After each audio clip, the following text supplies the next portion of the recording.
Assalamu alaikum everyone. Welcome back to my YouTube channel. Welcome to Creative Legal Knowledge. So, lecture number 4 है आज हमारा skill involve in negotiation. अब skills होती है ना आपके पास, स्पीकिंग स्किल होती है, रीडिंग स्किल भी होती है। इसी तरह नेगोशिएटर के पास स्किल होती है कि वो पार्टीज के डिस्प्यूट को रिजॉल्व करवाए। अब वो स्किल देखेंगे कौन कौन सी स्किल होती है। सब्जेक्ट हमारा अल्टरनेटिव डिस्प्यूट रेजोल्यूशन है। So let's start this lecture. Skill involve negotiation introduction है कि नेगोशिएशन एक फंडामेंटल कंपोनेंट है एडीआर का और वो डिस्प्यूट को रिजॉल्व करवाता है कोर्ट में, outside the court room settlement करवाता है। सक्सेसफुल नेगोशिएशन के लिए बहुत से एलिमेंट्स हैं, जैसा कि हम इस लेक्चर में पढ़ेंगे कि पार्टीज का इंटरेस्ट होना लाजमी हो जाता है, उनकी पोजीशंस, उनके कंसर्न्स, एक दूसरे के साथ कम्युनिकेशन करना कितना लाजमी है, एग्रीमेंट करना कितना लाजमी है, और ये सारी चीज़ें इस एडीआर की इफेक्टिवनेस को बताएंगी। मीनिंग है the term negotiation refer to party strategic, party की जो स्ट्रेटजी होती है उनके डिस्कशंस को, पार्टी की एक स्ट्रेटजी होती है, मतलब पार्टीज में एक स्ट्रेटेजिक डिस्कशन होती है, एक कॉन्स्ट्रक्टिव डिस्कशन होती है दोनों कन्फ्लिक्टिंग पार्टी के दरमियान, और वो डिस्प्यूट को रिजॉल्व करवाते हैं। दोनों पार्टी इस चीज को देखते हैं और एक एक्सेप्टेबल सोल्यूशन तक पहुंच जाते हैं। डेफिनेशन देखें, फॉर्मल डिस्कशन होती है, दोनों पार्टी के दरमियान एक डिस्कशन होती है और उनका मकसद यही होता है कि हम एक एग्रीमेंट तक पहुंचे, हमारे इस डिस्प्यूट का कोई सोल्यूशन निकल आए। नेगोशिएशन या डिस्कशन टू और more party attempt to reach an agreement through bargaining, एक ऐसी डिस्कशन होती है जिसमें दोनों पार्टीज जो सी हैं कोशिश करती हैं हम एग्रीमेंट तक पहुंचे बहसों मबासे से जरिए। एग्जाम्पल है नेगोशिएशन किन के दरमियान हो सकती है, बायर सेलर एम्प्लॉयर के दरमियान, करके दो पर्सन के दरमियान हो सकती है। नेगोशिएशन का कंसेप्ट कैसे आया, एक ऐसा प्रोसेस है जिसमें दोनों पार्टीज एक दूसरे के साथ डायरेक्टली कम्युनिकेट करती हैं और अपने डिस्प्यूट को रिजॉल्व करवाते हैं और एक एग्रीमेंट तक पहुंच जाते हैं, और इसमें उनके पार्टीज के नीड्स को, उनके कंसर्न्स को देखा जाता है और एक सोल्यूशन निकाला जाता है। मेन रोल इसका नेगोशिएशन का क्या होता है, विन विन सोल्यूशन होता है इसमें पार्टीज के पास, एक फेवरेबल रिजल्ट होता है। स्टेजेस है, नेगोशिएटर पहले उस चीज़ को ऊपर मुकम्मल तैयार हो गया जो इस चीज़ को समझ के आता है कि इसको देन पार्टीज को डिस्कशन करने के लिए एक प्लेस प्रोवाइड करता है, उनके गोल्स को क्लैरिफाई करता है, एक विन विन आउटकम आता है, फिर एग्रीमेंट होता है, एग्रीमेंट के बाद उस चीज़ की इम्प्लीमेंटेशन होती है। आप देखते हैं कौन कौन सी ऐसी स्किल्ड है नेगोशिएटर के पास के वो नेगोशिएशन करके डिस्प्यूट को रिजॉल्व करवा सकते हैं। हमारे कोई भी कंफ्लिक्ट हो तो हम कोर्ट चले जाते हैं, इस चीज को काम करके कोर्ट के बैकलॉग को, कोर्ट को एक रिलीफ दिया कि हम हमारे पास जो नेगोशिएटर होता है ना वो भी डिस्प्यूट को रिजॉल्व करवा सकता है। सबसे पहले है कम्युनिकेशन स्किल। जब हमारी कम्युनिकेशन स्किल, स्पीकिंग पावर होगी हमारे पास कि हम एक दूसरे के कंसर्न्स को अच्छी तरह बता सकें, ठीक है, तो हम उस चीज को बड़ी जल्दा कह रहे हैं कि डिस्प्यूट को बड़ी जल्दी रिजॉल्व करवा सकें। इफेक्टिव कम्युनिकेशन बड़ी इंपॉर्टेंट होती है और नेगोशिएटर ना इस चीज को क्लैरिफाई करता है, उनके कंसर्न्स को, उनकी पोजीशन को क्लैरिफाई कर देता है। उसके पास एबिलिटी होती है कि वो रेलिवेंट क्वेश्चन पूछ सकें, वो रिस्पॉन्ड कर सकते हैं उनके क्वेश्चन का, ठीक है। क्लियर कम्युनिकेशन और अंडरस्टैंडिंग करता है और जो मिसअंडरस्टैंडिंग दोनों पार्टीज के दरमियान होती है उसको कम से कम करने की कोशिश करता है। एक प्रोडक्टिव डायलॉग होता है, एक प्रोडक्टिव कंस्ट्रक्टिव कम्युनिकेशन होती है दोनों पार्टीज के दरमियान, और ये कौन फैसिलिटेट कर रहा होता है, नेगोशिएटर फैसिलिटेट कर रहा होता है। आगे है की एस्पेक्ट्स, उसके कुछ पहलू देखेंगे। सबसे पहले जब नेगोशिएशन की जा रही है, जो नेगोशिएटर के पास क्लैरिटी हो, किस चीज की क्लैरिटी कि ये कंफ्लिक्ट आया है, इसके ऊपर क्लियर हो कि इनका कंसर्न्स क्या है पार्टीज का, ठीक है, इजीली अंडरस्टैंड हो सकता है इसके जरिए और अपना डिस्प्यूट बड़ी अच्छी तरह कह सकते हैं सॉर्ट आउट हो सकता है। एक्टिव मैनेजमेंट, नेगोशिएटर आया है, एक्टिव उसमें केस में अपना रोल प्ले करें, ये ना हो वो बैठा हो दोनों पार्टी अपने अपने बयान करें, नहीं, नेगोशिएटर एक्टिव एंगेजमेंट उसकी हो और वो मेंटेनिंग करे eye contact, face to face negotiation की जाए, ठीक है। नॉन वर्बल कम्युनिकेशन, वर्बल भी कर सकते हैं, नॉन वर्बल भी कर सकते हैं, लेकिन इट्स डिपेंडेंट पार्टीज, क्योंकि पार्टीज के पास एहतियात होते हैं, ठीक है। अपनी बॉडी लैंग्वेज, अपनी facial expression according to the context होने चाहिए, उसकी टोन और पिच होनी चाहिए, ना उसकी टोन ही इतनी ऊंची हो कि अगली पार्टी के ये हमारे डिस्प्यूट को रिजॉल्व करवाएगा। ठीक है। वॉइस आपकी बड़ी इन्फ्लुएंस करती है, आपकी स्टेटमेंट, आपकी टॉकिंग जो आप बोल रहे होते हैं टॉकिंग, ठीक है, टॉकिंग बड़ी एक इफेक्टिव पार्ट प्ले करती है। देन है एक्टिव लिसनिंग। अब एक्टिव लिसनिंग हो कि दोनों पार्टीज जो कह रही हैं उसको अच्छी तरह सुने, उसको अंडरस्टैंड करे। ये एक नेगोशिएशन की कहने एक स्किल है। It's not involve hearing the words spoken by the other party, but understanding the perspective emotion. उस चीज को ना अगर हम देखें दूसरी पार्टी के बारे में क्या कहा जाएंगे या एक पार्टी अपने बारे में क्या है, वो सोचे इसके पीछे इमोशंस देखें, उनके इंटरेस्ट देखें, ठीक है, तब वो एक पोटेंशियल एरिया, तब वो अपना नेगोशिएटेड रिस्पॉन्स दे दूसरी पार्टी को और बताए कि आप इन टर्म्स और कंडीशन को देख के एक एग्रीमेंट तक पहुंच जाते हैं। इसके ये एस्पेक्ट देखे एम्पैथी, ये one party show and try to understand their point of view, मतलब putting oneself to in other party, एक एम्पैथी, एक हमदर्दी शो की जाए, ठीक है। अवॉइडिंग इंटरप्टिंग, कि एक पार्टी अपनी बात मुकम्मल करे देन दूसरी पार्टी को इख्तियार दिया जाए, तो अवॉइड किया जाए जो इंटरप्शन होती है। रिफ्लेक्टिव रिस्पॉन्स हो, दूसरी पार्टीज को भी सेम रिस्पॉन्स दिया जाए, जिस तरह एक पार्टीज को एक्टिवली इंगेज किया जाता है, एक पार्टी अपने सारे राइट फुलफिल कर रही है, हर बात कर रही है, दूसरी पार्टी को राइट ना दिया जाए, तो एक दोनों पार्टीज की तरफ से एक सेम रिस्पॉन्स हो। प्रॉब्लम सॉल्विंग स्किल, नेगोशिएटर के पास ये हो कि वह म्यूचुअली तौर पर दोनों पार्टीज को समझा सकते, उनके डिस्प्यूट को रिजॉल्व करवा सके, तो प्रॉब्लम सॉल्विंग स्किल्स होनी चाहिए, ठीक है। एक प्रॉब्लम सॉल्विंग स्किल्स होंगी तो वो एक उनके इंटरेस्ट को देखते हुए एक सोल्यूशन निकाल सकता है और उनके जो कंफ्लिक्ट का जो जड़ है ना उसको खत्म कर सकते हैं। कुछ की एस्पेक्ट्स हैं, एनालिटिकल थिंकिंग, ठीक है, उनके पास एबिलिटी हो, नेगोशिएटर के पास एबिलिटी हो कि वो जो कॉम्प्लेक्स सिचुएशन, कॉम्प्लेक्स हमारे पास कंफ्लिक्ट जो आया ना उसको इफेक्टिव तौर पे अपनी थिंकिंग के जरिए एक अपने तज्जिए के जरिए उस चीज को सॉल्व करवा सकते हैं। और जनरेटिंग ऑप्शन, एक सक्सेसफुल नेगोशिएटर के लिए ये होता है कि मल्टीपल ऑप्शन जनरेट, ये नहीं कि आपके पास सिर्फ ये एक सोल्यूशन है, नहीं, आप मल्टीपल सोल्यूशन प्रोवाइड करें ताकि उन्हें जो अच्छा लगे तो वो उस चीज को फॉलो कर सकें।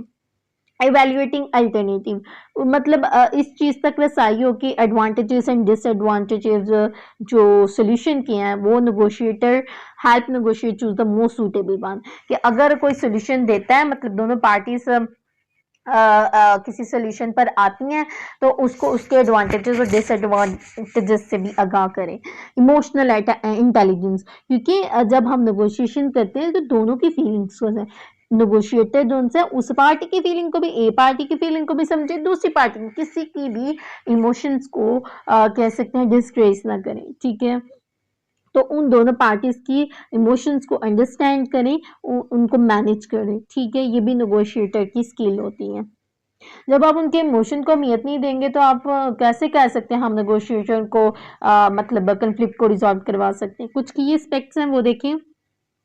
सेल्फ अवेयरनेस हो, recognising managing one emotion trigger and बेसिज्म, मतलब सेल्फ अवेयरनेस उसको उसके बारे में अवेयरनेस हो, उनके इमोशंस के बारे में, एम्पैथी हमदर्दी हो, कंफ्लिक्ट रेजोल्यूशन, जो भी इमोशनल इंटेलिजेंस, मतलब उनके कॉमन ग्राउंड, उनकी जो जड़ है कंफ्लिक्ट की उस चीज़ को देखे, उनके इमोशंस को समझते हुए ही कोई डिसीजन लें। अडॉप्टेबिलिटी है, with the passage of time जो भी हमें चीज़ें अडॉप्ट करनी पड़ती हैं ड्यूरिंग नेगोशिएशन तो हम उस चीज़ को अडॉप्ट भी कर सकते हैं। फ्लेक्सिबल नेचर का ये, ठीक है, स्ट्रेटजी होती हैं, अप्रोचेज होते हैं, गोल्स होते हैं, ठीक है, इसमें प्रायोरिटीज़ होती हैं, उसमें इंफॉर्मेशन शेयर की जा सकती है, ठीक है, एक दूसरे की प्रायोरिटी को शिफ्ट किया जाता है, तो वो एक अडॉप्टेबिलिटीज़ हो सकती हैं, अडॉप्ट किया जाए टाइम टाइम। कुछ की एस्पेक्ट ना तो बेसिकली फ्लेक्सिबल तो होता है, ये दोनों पार्टी एक्सप्लोर करती है, अपने अपने सोल्यूशन को डिफाइन करती हैं, ठीक है, तो ये फ्लेक्सिबल है।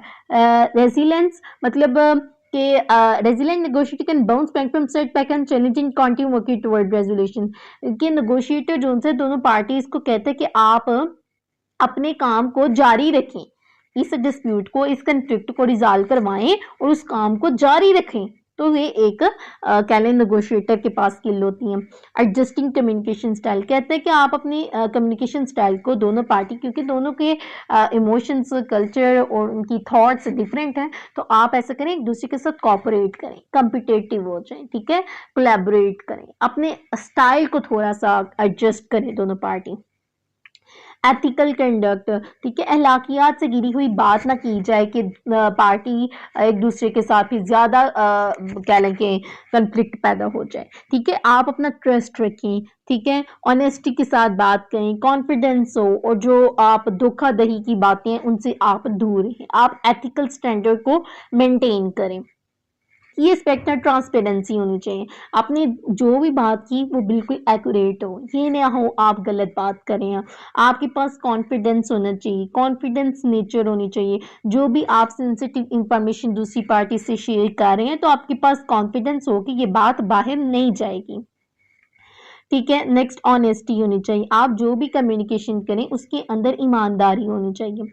आगे है negotiation strategy and planning, goal setting की जाए, अपने ऑब्जेक्टिव को, अपनी प्रायोरिटीज को आप डिफाइन करें, जिस तरह बेटनम होता है, BATNA the best alternative to negotiation agreement. Strategy development की, ओपन कम्युनिकेशन करें, ओपन ऑफर करें, एक दूसरे के साथ कोऑपरेट करें, रिस्क असेसमेंट होती है इसके अंदर कि अपने पोटेंशियल रिस्क और अनसर्टेनिटीज में भी डिफरेंट नेगोशिएशन आउटकम होते हैं। पेशेंस अपने अंदर में, आपके अंदर सब्र होगा तो आप अपने डिस्प्यूट को बड़ी अच्छी तरह रिजॉल्व करा दें, आपको कोर्ट में जाने की ज़रूरत नहीं होगी। कुछ टाइम दें अपने आप को, आप दूसरे की बात को भी थोड़ा अंडरस्टैंड करें, जो ऑब्स्टिकल्स, जो आपको डिफ़िकल्टीज फेस करनी पड़े वो आप सब्र के साथ थोड़ा सा फेस करें। कन्फ्लिक्ट रेजोल्यूशन है, जिस तरह मेडिएशन भी फैसिलिटेट करता है, कि डिस्कशन करता है, पार्टीज की कॉमन ग्राउंड फाइंड करता है और उनके डिस्प्यूट को रिजॉल्व करने की कोशिश करता है। कल्चर सेंसिटिविटी होती है कि दोनों पार्टीज एक दूसरे की कल्चर्स को, नेगोशिएटर जो हैं दोनों पार्टीज को ये समझाएं, आपका अपना अगर कल्चर है, दूसरी पार्टीज का अपना कल्चर है, तो कल्चर सेंसिटिविटी को ध्यान रखा जाए, अपने नॉर्म्स और स्टैंडर्ड, उसके नॉर्म्स को निकलना, उसके स्टैंडर्ड को, उसके कस्टम को गलत नहीं कहना, ठीक है। डिसीजन मेकिंग होगी, the ability to make informed and rational decision. अब ये स्किल किसके पास है? Negotiator, third person, neutral party के पास है कि दोनों को सुनने के बाद एक डिसीजन मेकिंग करे और ऐसी डिसीजन मेकिंग करे कि वो इंसाफ के ऊपर मबनी हो, ठीक है। लीगल नॉलेज हो उसके पास, नेगोशिएटर के पास, कि अब वो एग्रीमेंट में बता सके कि अगर ये एग्रीमेंट किया जाता है ये लॉफुल है, ये फिर इन्फोर्सेबल है, ठीक है। ये स्पेशली डिस्प्यूट को कॉन्ट्रैक्ट में बताया जाता है। टाइम मैनेजमेंट भी बताया जाता है, उसके पास ये ना हो कि वो हम नेगोशिएशन में आए हैं, कोर्ट से निकल के आए कि कोर्ट से हमें साल लग जाए, ये ना हो हमें नेगोशिएशन करते साल लग जाए, ठीक है। तो टाइम मैनेज करने का भी हुनर किसके पास होगा? स्किल किसके पास होगी? नेगोशिएटर के पास होगी। डिसीजन मेकिंग स्किल किसके पास होगी? नेगोशिएटर के पास होगी। वो इस डिस्प्यूट को बड़ी अच्छी तरीके से रिजॉल्व करवाएगा, ठीक है। तो डायनेमिक नेचर का हो, डिसीजन मेकिंग को अब हम पढ़ते हैं। द एबिलिटी, उसके पास सलाहियत हो टू मेक, करने की, इन्फॉर्म एंड रेशनल डिसीजन, एक अच्छा डिसीजन करने की, अच्छा फैसला करने का उसके पास एबिलिटी हो, सलाहियत हो, based on the information and option available. किसके ऊपर बेस्ड करें? उस इंफॉर्मेशन पे जो दोनों ने एक दूसरे से डिस्कस की, जो आपने एक प्रिपरेशन में जो देखी, ठीक है। In Pakistan dynamic business environment, quick yet through decision can seize opportunity can resolve issue। जो भी पाकिस्तान में जो इतने भी बिजनेस हो रहे हैं उनके दरमियान भी कोई कंफ्लिक्ट आ रहा है तो आप इन चीज़ों को फॉलो करें, एक नेगोशिएटर को ट्रेंड करें, ठीक है। उसके पास ये सारी स्किल होंगी तो वो उस डिस्प्यूट को बड़े अच्छे तरीके से रेगुलेट कर सकता है, बड़े अच्छे तरीके से चला सकता है।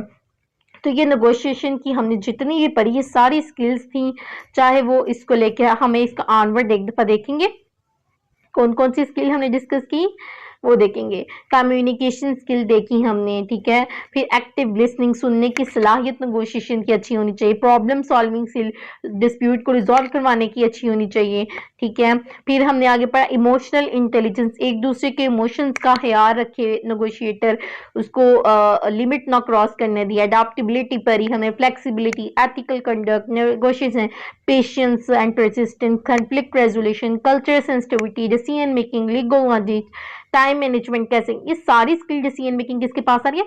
ये नेगोशिएटर की स्किल है जो डिस्प्यूट को रिजॉल्व करवाएगा दोनों पार्टी के, ठीक है, हम नेक्स्ट देखते हैं, कंक्लूजन करते हैं। टू कंक्लूड करते हैं कि नेगोशिएशन एक डायनेमिक प्रोसेस है with the passage of time, कुछ पार्टीज के कंसर्न्स चेंज हो सकते हैं बातचीत के जरिए, तो उसको हम अडॉप्ट कर सकते हैं। ये कम्बिनेशन है, कम्युनिकेशन, इंटेलिजेंस, जितने भी मैंने आपको बताया उसका कम्बिनेशन है।